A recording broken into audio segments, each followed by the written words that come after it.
In the late 1920s and early 1930s, cars were built for basic transportation, not for carrying a lot of cargo. The Ford Model A was a huge improvement over the Model T, but one thing that it didn't offer was storage space. There was no built-in trunk like we think of today, just a small space in behind the seat in some models, and even that was a little tight. The Ford offered an accessory though, a luggage rack mounted at the back of the car, and that's where the luggage trunk came in. A durable, weather-resistant box designed to fit securely onto the rack.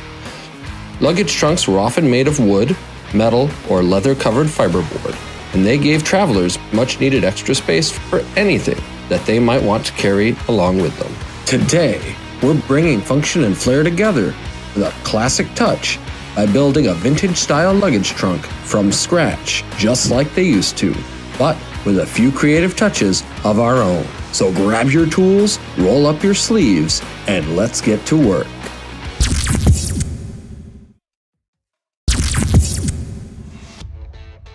To kick off our luggage trunk series, we've left the barn and headed east to Kavner's workshop.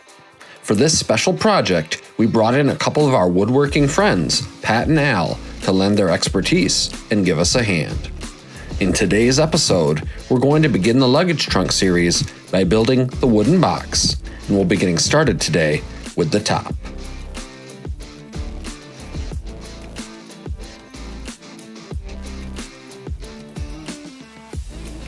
To help us get the top just right, we built a custom jig. This jig lets us form the precise curve that we want, gives us a solid place to clamp the top to so that it holds its shape while it dries, and ensures accuracy and consistency throughout the build. Using a sheet of 1/4-inch plywood, we cut out a piece for our top. Our top, when it's finished, will be 33 3/4 inch across and 20 inches deep. Once cut, our plan is to kerf bend the luggage trunk tops on our form.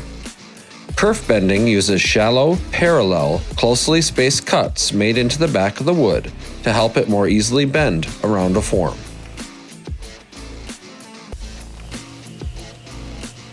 The cuts must be deep enough to allow the plywood to bend, but not so deep that it breaks. We settled on leaving only one ply and the thin veneer face of the plywood uncut.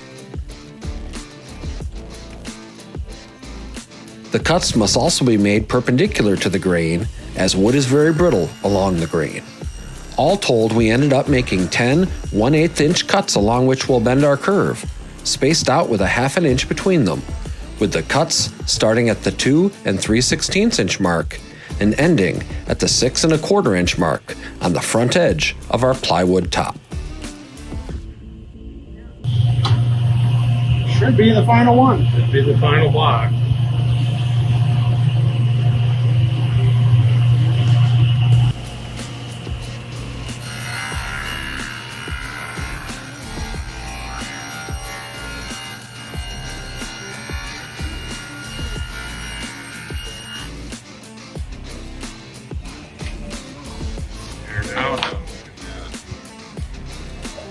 Right on the money.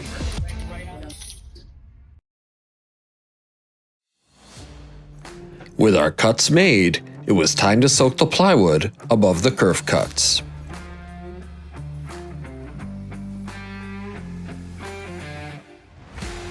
Soaking the wood increases its flexibility and makes it easier to bend. Using a wet towel, Pat began to soak the plywood as evenly as possible on both sides of our kerf cuts.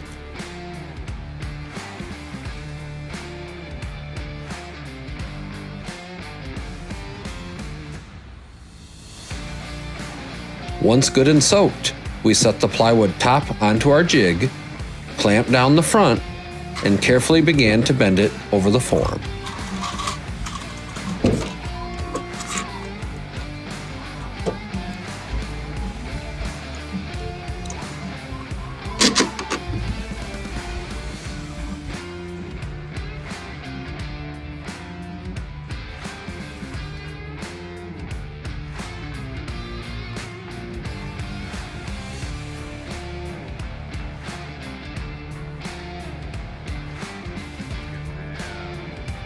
Once fully bent over the form, we clamped it on both ends and on the back to hold it in place as it dried.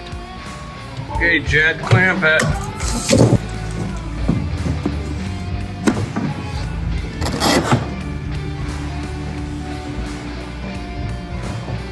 Go down.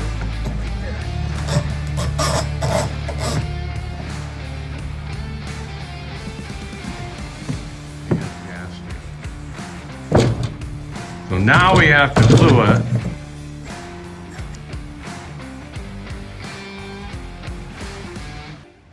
Once it was securely clamped in place, we carefully rotated our form onto its face to expose our cuts.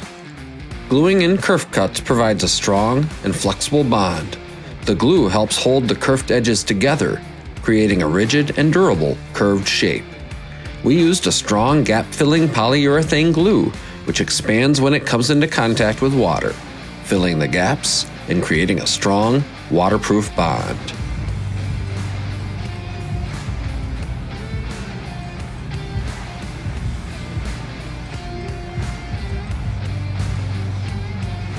Once glued, we let it sit for a few days to dry out.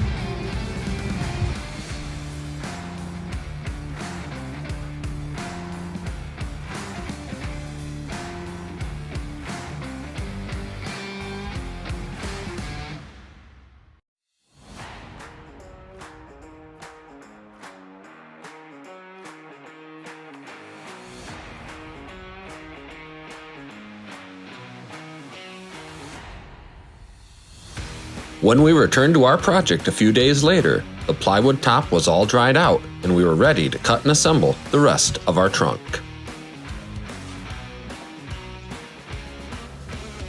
Next, we worked on the sides of the luggage trunk. For both the left and right sides, we used 5/8 inch thick plywood. Each side measures 12¼ inches wide and about 17¾ inches tall at the highest point. After cutting the plywood to size, Al cut each piece at an angle, starting 2 inches down from the top on one end and 5 inches down on the other. This angled cut forms both the top and bottom sections of the trunk side. He repeated the same process with another piece of 5/8 inch plywood for the other side. While Al worked away at the sides of the trunk, George began cutting the framing. Before cutting the framing down to size, Pat beveled the framing that connects the top of the luggage trunk to the bottom box at 15 degrees to match the angle of the trunk lid. Altogether, we'll need 4 of these beveled 1x3s measuring 32½ inches long to frame where the trunk lid and box come together.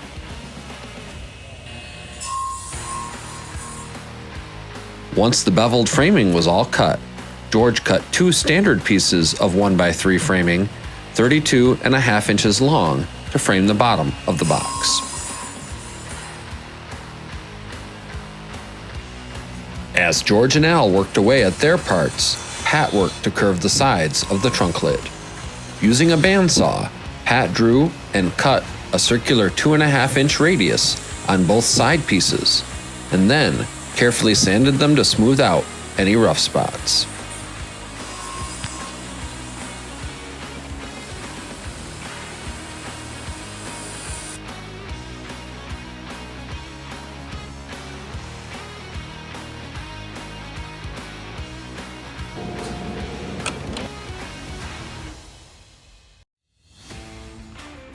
With all the pieces and parts assembled, it was time to finish up the top of the trunk.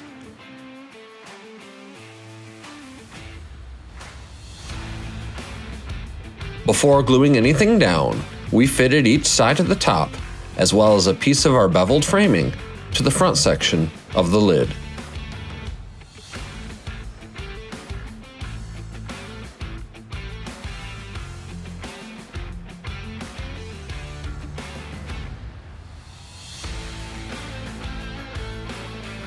Once we were satisfied with the fit, we began gluing our luggage trunk lid together. Using some wood glue, we lathered up the first side piece that would attach to the lid. Don't be stingy.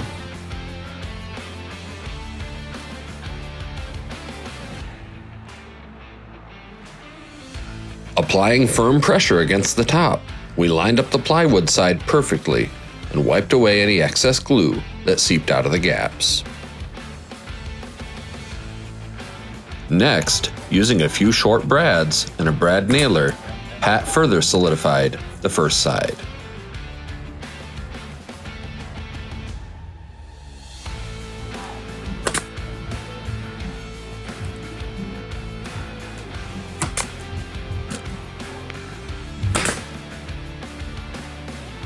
After the first side was firmly attached, we repeated the process on the second one.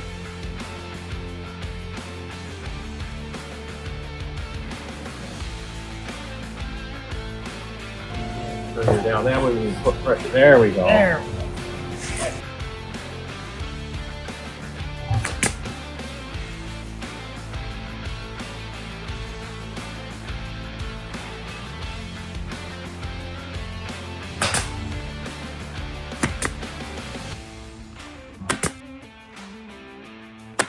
With both sides in place, it was time to attach the first piece of beveled framing. Al applied a layer of wood glue to the framing and used it to bridge the gap between the two sides at the back side of the trunk lid.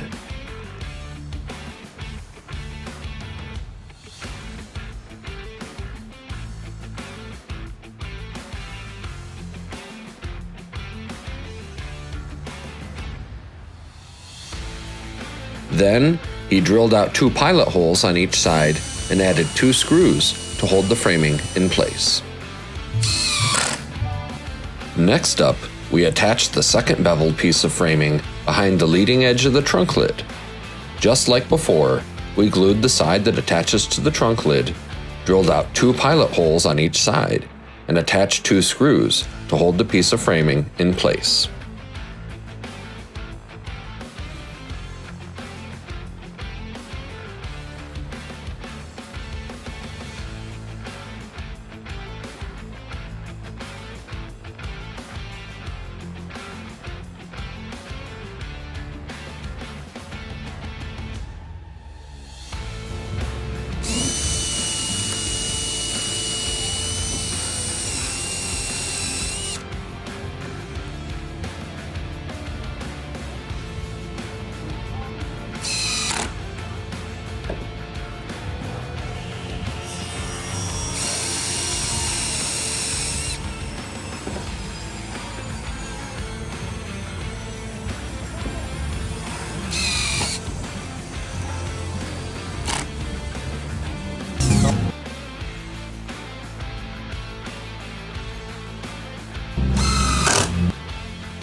To wrap it up, Al finished up the construction of the trunk lid with a few brads.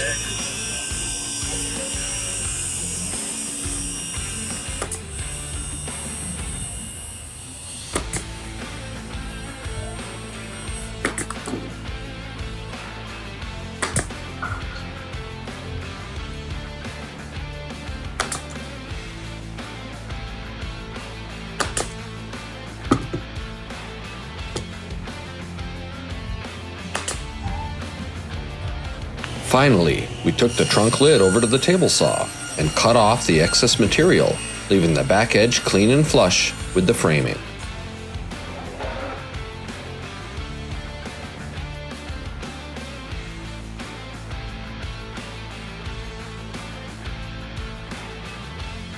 With the top of the luggage trunk largely finished, it was time to assemble the body.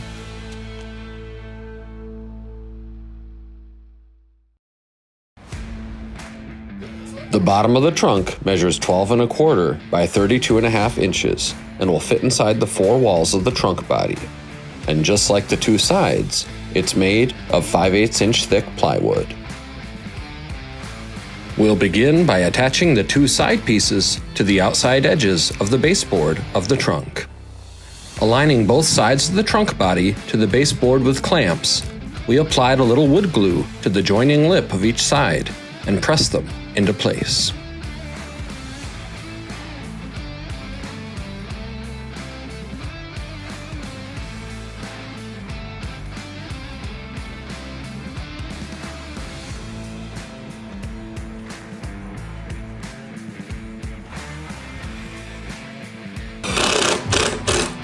lock the first side of the trunk in place, Al drilled 4 pilot holes through the side board and into the baseboard, and joined them together with 4 screws.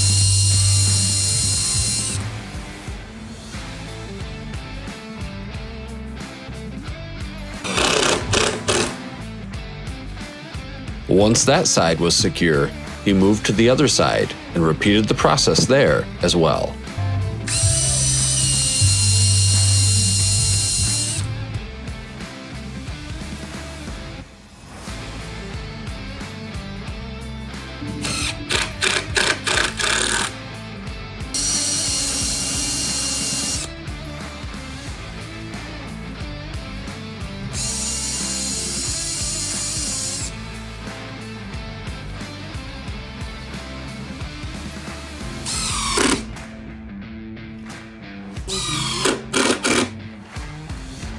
With the sides secured at the base of the trunk, Pat glued the ends of our third piece of beveled framing, and we attached it to the front of the trunk body with a few screws on each side.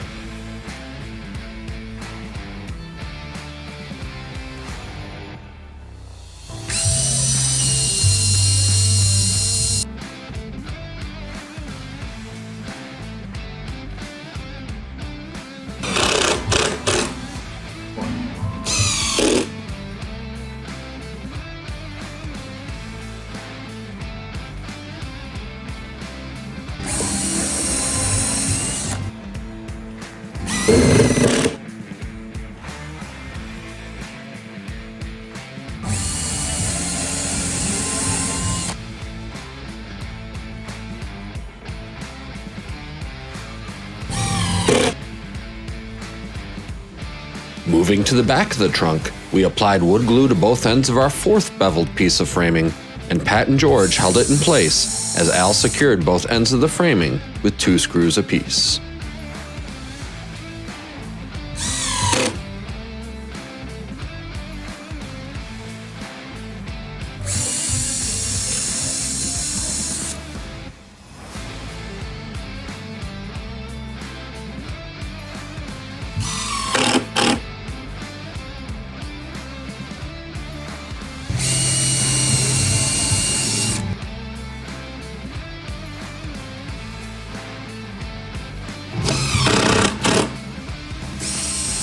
With the top of the box framed up, it was time to attach the back to the wooden box.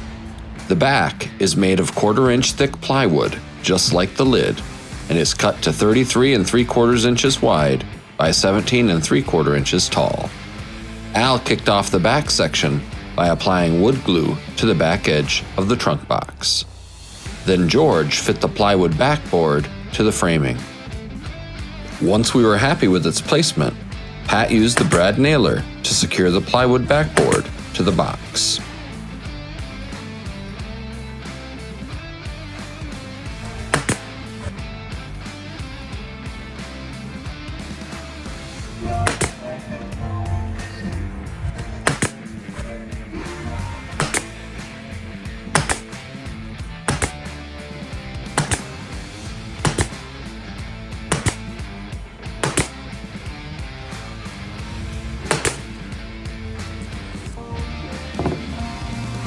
Next, Pat added a piece of our standard cut 32.5-inch 1x3 framing to the lower inner wall of the trunk box, and Al secured the sides to that framing with a few screws on each side.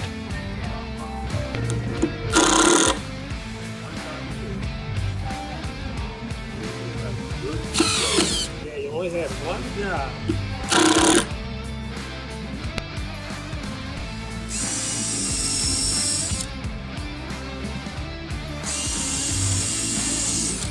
From the bottom too. Couple and 3 screws. Middle.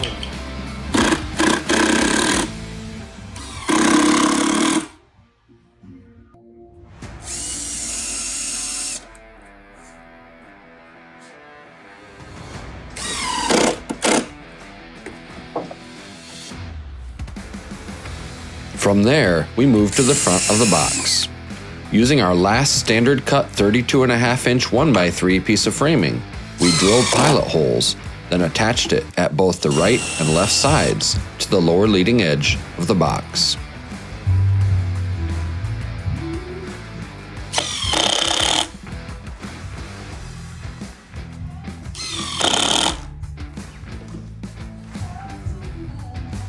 Then, for good measure, we secured it from the bottom with a few screws as well.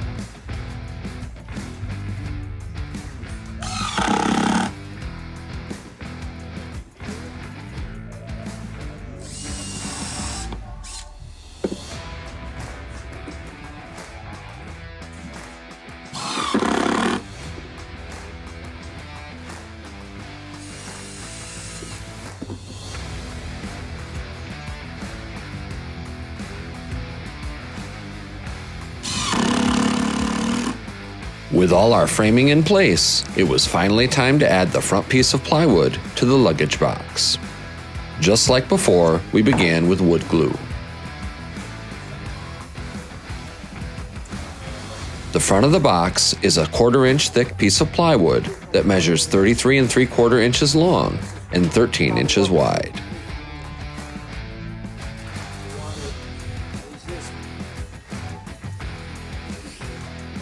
With the glue applied, we carefully place the front of the box down onto the framing and use the brad nailer to attach it to the box.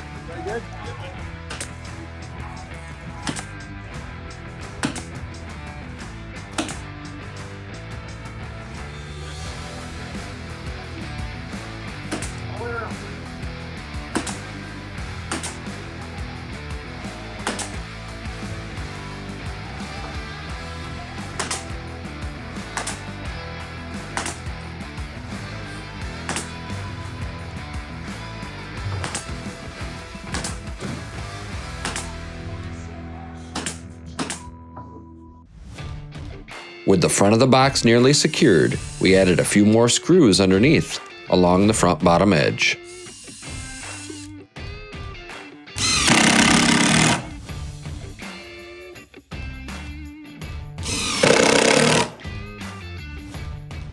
With all 4 walls of the luggage trunk attached, it was time to join the top to the bottom, and they fit perfectly.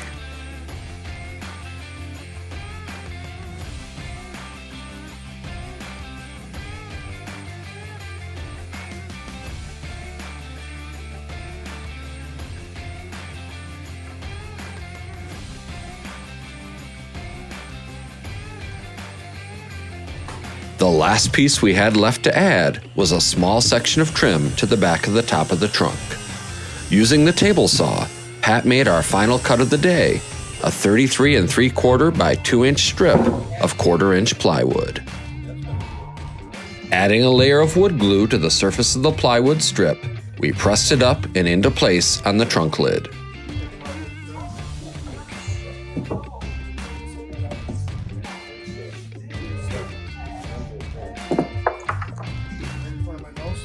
With the end in sight, Pat used the brad nailer to secure the piece of plywood trim to the back of the trunk top.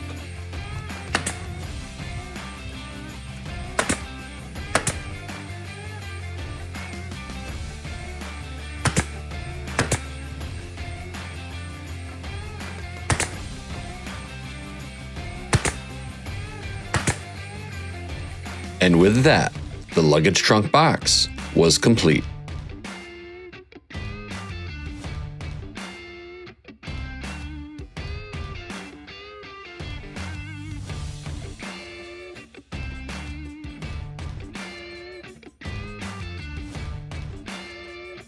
Join us next time as we turn this wooden box into a luggage trunk and dive into how to wrap the inside and outside of it with vinyl covering on the next episode of Epic Restorations.